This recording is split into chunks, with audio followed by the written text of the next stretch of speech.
단원고 2학년 4반 권오천 군의 형입니다. 권오현 씨 스튜디오로 모셨습니다. 어려운 걸음 해주셨습니다. 고맙습니다. 네, 고맙습니다. 네, 3년의 세월이 흘렀네요. 그동안 어떻게 지내셨어요?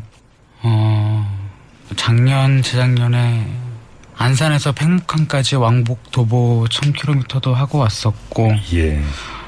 그 전에는 가족협의회 총무로 이제 가족분들께 뭐 정보 전달이라든지 선장선원들의 재판 과정을 기록해서 전달을 드리는 등 가족협의회에서 일을 했었고, 지금은 이제 저도 노래를 하는 사람으로서 당사자인 제가 직접 이제 뭐 곡을 쓰는 법이라든지 이런 부분들을 배워서 직접 제 감정을 제가 노래할 수 있다면 좀 좋지 않을까 싶어서 현재 부산에서 지금 이제 곡을 쓰는 과정 등을 좀 배우고 그렇게 지내고 있습니다. 네네. 지금 그럼 이제 부산에 계시는 거군요. 네네네.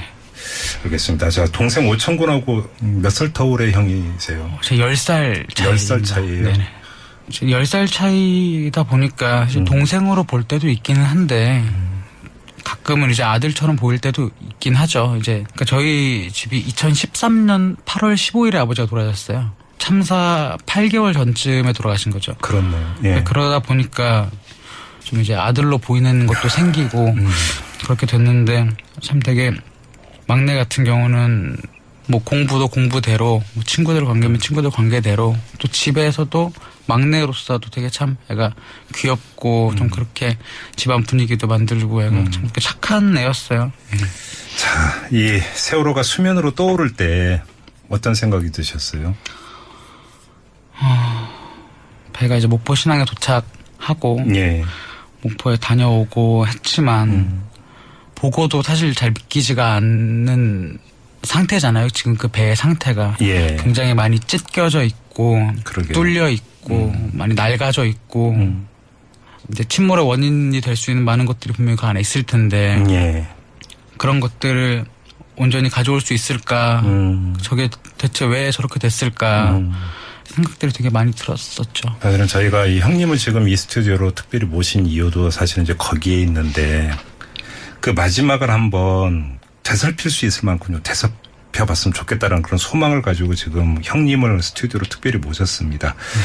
또 거기에는 그럴 만한 이유가 있는데, 앞서 잠깐 말씀해 주셨지만 이제 4.16 가족협의회 총무로 이제 그 활동을 하셨었고, 그러면서 이 현장에서 한 점, 두 점 수거된 학생들의 휴대폰, 이 포렌식 실무 작업을 직접 이렇게 이제 쭉 그 진행을 해 오셨다면서요? 네네.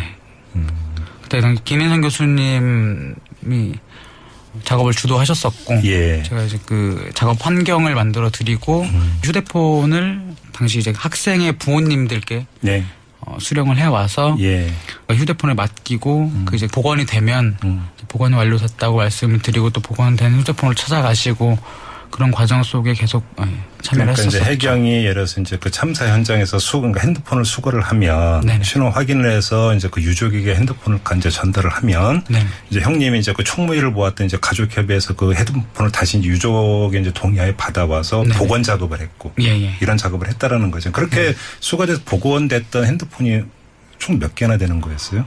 그때 휴대폰뿐만 아니라 네. 그 이제 뭐 디지털 카메라라든지 혹은 네네. 이제 노트북이라든지 네네. 그런 부분들까지 포함해서 약 130여 개가 정도가 됩니다. 130여 개. 그 휴대폰만 본다고 가정했을 때 복원이 된 휴대폰은 48개에서 50여 개 사이가 되고요. 복원이 되지 않은 휴대폰까지 치면 이제 대략 70에서 80개 정도가 된다고 보시면 될 것 아무튼 이제 같아요. 복원에 성공했던 휴대폰은 48개에서 한 50개 정도. 예.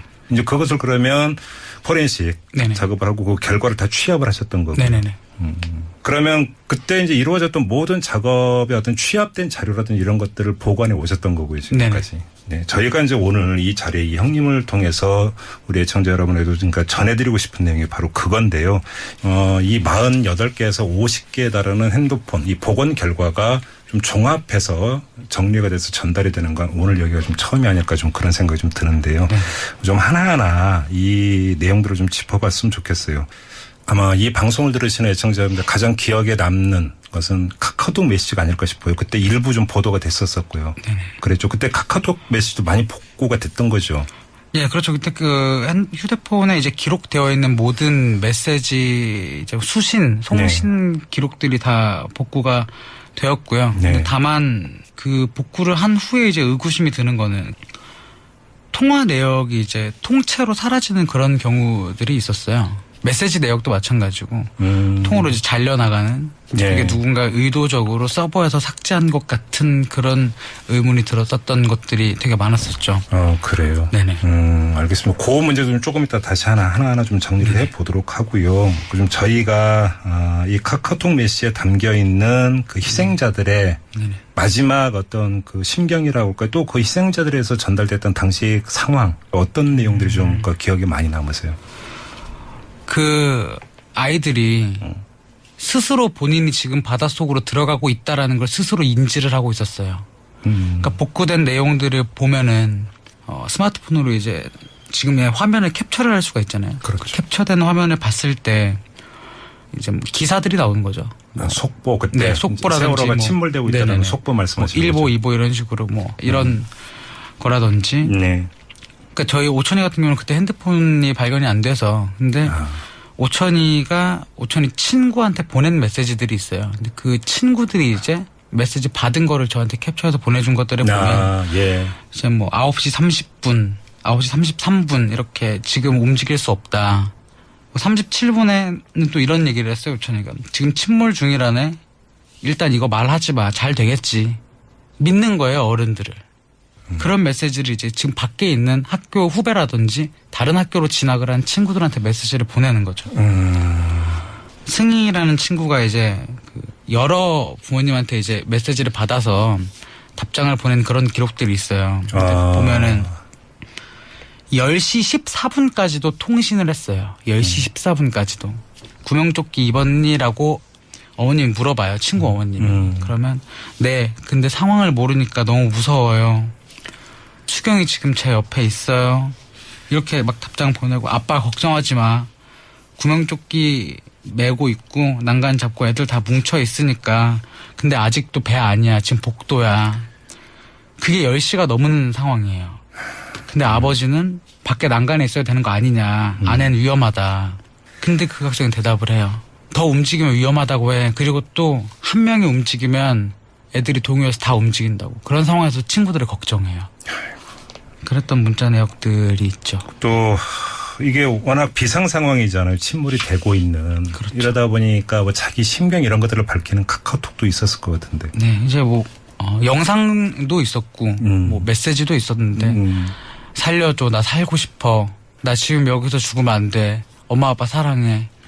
난 나가고 싶어. 나 살고 싶어라고 소리 지르는 카톡 메시지가 되게 많았고 6반에 동엽이라는 친구가 찍은 영상에는 살려달라고 소리치고 울부짖는 영상들이 이제 공개된 영상에도 되게 많이 있고 네, 그렇죠.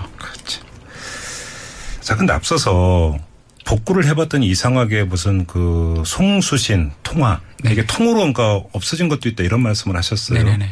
어떻게 그런 일이 있을 수가 있는 거죠? 당시 2014년 5월 달에 네. 해경에서 먼저 핸드폰에 포렌식 작업을 먼저 했다라고 한겨레에서 기사를 냈던 걸 본 적이 있는데 네. 기기 자체에서 통화 내역이 삭제가 된 부분도 있긴 하지만 이제 바깥에서 이제 부모님과 연락을 주고받은 아이들이 있잖아요. 이제 예. 16일 당시에 예를 들어서 16일이 00시부터 16일이잖아요. 그렇죠. 근데 이제 부모님들의 휴대폰 통화 내역을 이제 본사에 가서 뽑아보면 15일, 23시, 뭐 58분 이후로 바로 그 다음 장에 있는 건 17일인 거예요. 16일 통째로 사라져버린. 통이 사라진 이제 부모님들이 계셨어요. 그때 당시 분명히 그 16일에서 뭔가 이게 연락이 됐었는데 예, 기록이 그렇죠. 남아야 되는 게 없어졌다라는 거죠. 네네. 내 핸드폰에 보면 휴대폰에는 분명히 통화 내역이 찍혀 있는데 기록으로는 없는 거죠 이게. 근데 핸드폰은 기계 자체는 통화를 계속 하다 보면 올라가면서 삭제가 되잖아요. 위에 기록들이. 그렇죠. 그 당시에는 이제 며칠 지나지 않았으니까 이제 입안의 소정이 어머님 같은 경우도 그 당시 제가 총무로 사무실에 있을 때 오셔서 보여주시더라고요. 여기는 있는데 왜 여기 서류는 나오지 않느냐. 아니 어떻게 그런 일이 있을 수가 있어요. 그럼 누가 일부러 지웠다는 얘기입니까? 그럴 가능성이 가장 높다고 얘기할 수가 있는 거죠. 왜냐하면 통신사의 서버를 직접적으로 건드려야만 삭제할 수 있는 내역들인데 네. 기계 자체야 지금 제 손 안에 있으니까 지울 수가 없다고 가정을 해도 출력을 해서 기록으로 뽑는 걸 삭제한다는 거는 통신사 자체에서 삭제하지 않으면 삭제할 수가 없다고 전달을 받았거든요. 포렌식 과정이 복원을 하고 나면 삭제를 한 기록조차도 남게 돼 있어요. 근데 이제 예. 메시지 같은 경우를 봤을 때 예. 카카오톡 메시지나 문자 메시지 송수신을 봤을 때 몇 분부터 몇 분까지 대략 뭐 5분이면 5분, 10분이면 10분 정도 단위의 메시지가 그냥 통으로 삭제가 된 그렇게 기록으로 남아있어요. 이만큼이 삭제가 됐다. 근데 예. 삭제된 메시지가 무엇이다. 이렇게 남아있는 경우들이 있어요. 그러면 왜 삭제가 됐는지가 궁금한 거죠. 그게 지금 그러면 지금 왜라고 하는 어떤 의문을 제기를 하셨는데 그 의문은 아직까지도 전혀 풀리지 않고 있는 거죠. 그렇죠. 누군가가 얘기를 해주지 않고 예. 뭐 삭제가 왜 되었다라는 거를 사실상 알기 위해서는 뭐 통신사라든지 아니면 뭐 이제 카카오 회사라든지 그런 부분에서 그때 당시의 기록들을 볼 수가 있어야 하는데 네. 사실 카카오톡 회사 같은 경우도 3개월에서 6개월 정도의 기간 동안의 메시지를 보관을 하거든요. 예, 예, 예. 근데 그때 당시에 그런 얘기를 했었어요. 저희가 카카오톡 회사에 우리가 이 전체 메시지를 복원을 하고 싶다.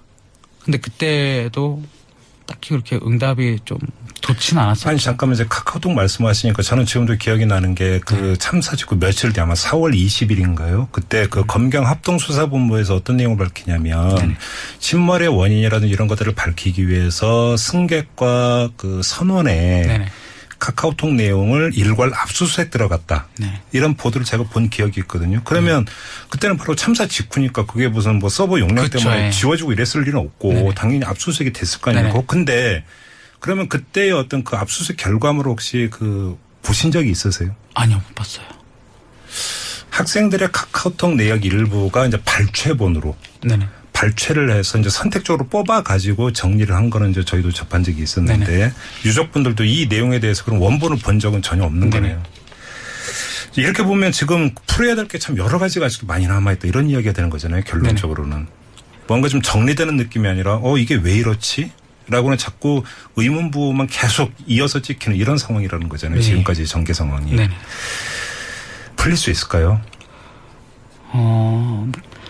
완벽하게 됐으면 좋겠죠. 완벽하게 됐으면 좋겠는데 그게 완벽하게 될 수 있을 거란 믿음이 점점 없어지는 것 같아요. 그래요. 네, 완벽하게 됐으면 좋겠지만 완벽하게 될 수 있다라는 그런 확신이라든지 그런 믿음들 점점 줄어드는 것 같아요. 네. 믿음이 갈수록 희미해지고 있다면 그게 어찌 보면 본질적인 문제인 것 같은데요.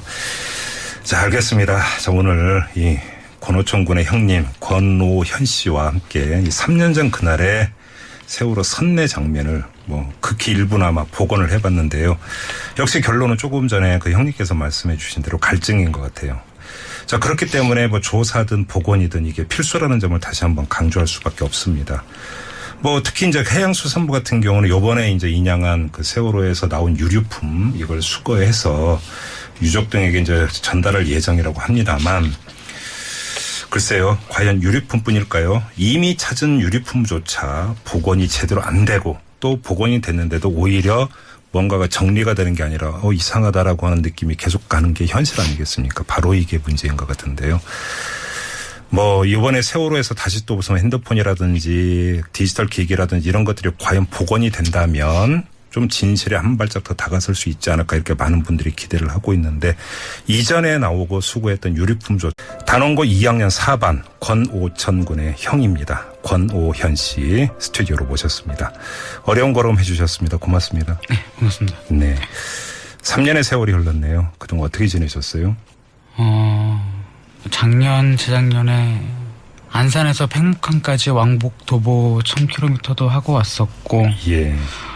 그 전에는 이제 가족협의회 총무로 이제 가족분들께 뭐 정보 전달이라든지 선장선원들의 재판 과정을 기록해서 전달을 드리는 등 가족협의회에서 일을 했었고 지금은 이제 저도 노래를 하는 사람으로서 당사자인 제가 직접 이제 뭐 곡을 쓰는 법이라든지 이런 부분들을 배워서 직접 제 감정을 제가 노래할 수 있다면 좀 좋지 않을까 싶어서 이제 부산에서 지금 이제 곡을 쓰는 과정 등을 좀 배우고 배가 이제 목포 신항에 도착하고 예.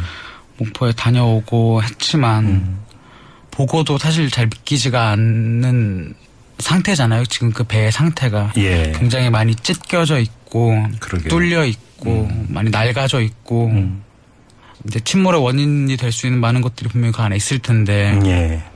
그런 것들을 온전히 가져올 수 있을까? 저게 대체 왜 저렇게 됐을까? 생각들이 되게 많이 들었었죠. 사실은 저희가 이 형님을 지금 이 스튜디오로 특별히 모신 이유도 사실은 이제 거기에 있는데 그 마지막을 한번 되살필 수 있을 만큼 되살펴봤으면 좋겠다는 그런 소망을 가지고 지금 형님을 스튜디오로 특별히 모셨습니다.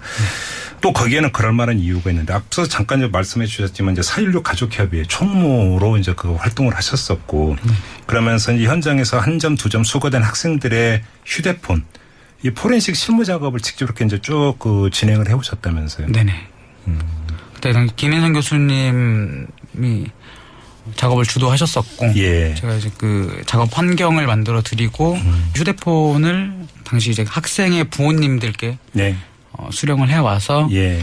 휴대폰을 맡기고 그 이제 복원이 되면 복원이 완료됐다고 말씀을 드리고 또 복원된 휴대폰을 찾아가시고 그런 과정 속에 계속 참여를 그러니까 했었죠. 이제 해경이 예를 들어서 이제 그 참사 현장에서 그러니까 핸드폰을 수거를 하면 네네. 신호 확인을 해서 이제 그 유족에게 핸드폰을 이제 전달을 하면 네네. 이제 형님이 이제 그 총무회를 보았던 이제 가족협의회에서 그 핸드폰을 다시 유족의 이제 동의하에 받아와서 네네. 복원 작업을 했고 예. 이런 작업을 했다라는 거죠. 그렇게 수거돼서 복원됐던 핸드폰이 총 몇 개나 되는 거였어요? 그때 휴대폰뿐만 아니라 네. 그 이제 뭐 디지털 카메라라든지 혹은 네네. 이제 노트북이라든지 네네. 그런 부분들까지 포함해서 약 130여 개가 정도가 됩니다. 130여 개. 그 휴대폰만 본다고 가정했을 때 복원이 된 휴대폰은 48개에서 50여 개 사이가 되고요. 복원이 되지 않은 휴대폰까지 치면 이제 대략 70에서 80개 정도가 된다고 보시면 될 것 아무튼 이제 같아요. 복원에 성공했던 휴대폰은 48개에서 한 50개 정도. 예. 이제 그것을 그러면 포렌식 네네. 작업을 하고 그 결과를 다 취합을 하셨던 거고. 네네네. 그러면 그때 이제 이루어졌던 모든 작업의 어떤 취합된 자료라든지 이런 것들을 보관해 오셨던 거고요, 지금까지. 네. 저희가 이제 오늘 이 자리에 이 형님을 통해서 우리 애청자 여러분에도 그러니까 전해드리고 싶은 내용이 바로 그건데요. 이 48개에서 50개에 달하는 핸드폰, 이 복원 결과가 좀 종합해서 정리가 돼서 전달이 되는 건 오늘 여기가 좀 처음이 아닐까 좀 그런 생각이 좀 드는데요.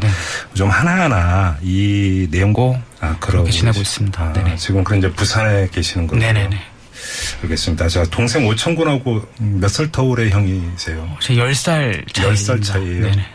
10살 차이다 보니까 사실 동생으로 볼 때도 있기는 한데 가끔은 이제 아들처럼 보일 때도 있긴 하죠. 이제 그러니까 저희 집이 2013년 8월 15일에 아버지가 돌아가셨어요. 참사 8개월 전쯤에 돌아가신 거죠. 그렇네요. 예. 그러니까 그러다 보니까 좀 이제 아들로 보이는 것도 생기고 그렇게 됐는데 참 되게 막내 같은 경우는 뭐 공부도 공부대로 뭐 친구들 관계면 친구들 관계대로 또 집에서도 막내로서도 되게 참 애가 귀엽고 좀 그렇게 집안 분위기도 만들고 애가 참 그렇게 착한 애였어요.